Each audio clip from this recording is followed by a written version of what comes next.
We are ninjas, we are brothers, we're united and we're strong. We are ninjas, we are turtles, we are heroes. Sing our song. Are you ready? Let's go. So what my brother's saying may be true, but my methods will leave you black and blue.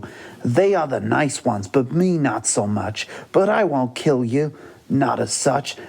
The Legend of the Teenage Mutant Ninja Turtles, Part 1, Chapter 37, Hostages. Written and performed by Joseph Chambers and based on the original Teenage Mutant Ninja Turtle comic books created by Kevin Eastman and Peter Laird. Leonardo had set ablaze to one of the guard towers. He made sure the designated guard had left for a secret smoke in the bushes first, so he didn't hurt anyone unintentionally.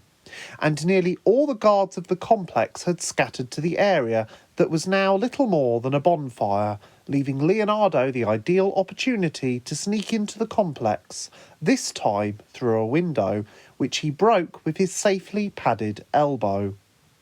This sounded alarms, but as most of the foot ninjas were still standing perplexed at the scorched guard tower, Leonardo was only met by two ninjas who sped around the corner of the exterior of the building before he was able to climb through the window. "Halt! You are unauthorized!" one of the ninjas yelled in a Japanese accent. "Sorry, next time I'll get the right authorization before I break into a place," Leonardo quipped, kicking one ninja in the groin whilst the other tried to bend his hands around his back. He then back-kicked the ninja behind him and dived through the window. He crept gingerly into the building and found himself in what appeared to be a normal bathroom. Fairly standard, very anticlimactic. Toiletries and a toilet, bath mat and a bathtub, white and blue tiles, sink and a bar of soap. A Japanese woman of about 40 years old came into the room, glanced at the turtle, and before Leo could justify his existence to her, gave an almighty scream. Leonardo made to barge past her, but she proved far stronger than Leo had imagined based on her skinny and frail appearance, and punched him full on in the face. Leo subsequently fell backwards and landed awkwardly in the bathtub. Then the woman seemed to cease moving and simply stared at Leo as if he was the most important and interesting thing she had ever seen. Leo took this opportunity to successfully barge past her, and the woman watched him carefully as he left the room, dismissing her previous thoughts. "Kuan, watashi no Masuko," the strange woman muttered to herself. Once Leonardo was out of the bathroom, he became aware that everything was laid out like a normal Japanese pagoda interior. The floor was wooden, the walls had a cream colour and were supported by uncovered wooden supports.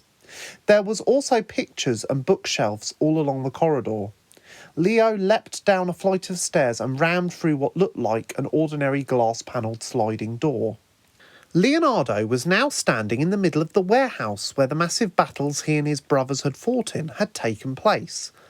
Leonardo cautiously looked back at the door, which was metal on this side, and read, "Authorised personnel only."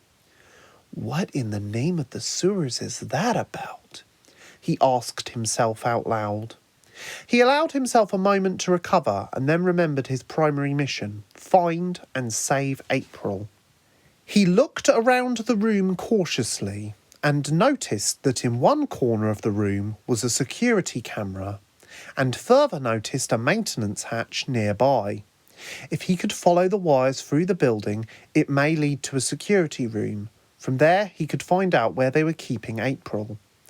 The trouble was, the security camera and maintenance hatch were both about 20 feet above his head, and he did not currently have access to a stepladder.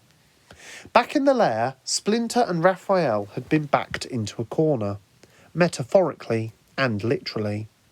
The monsters that had once been Michelangelo and Donatello had burst out of the laboratory, sending the door splintering out of its socket and several bricks flying in a humongous dust cloud.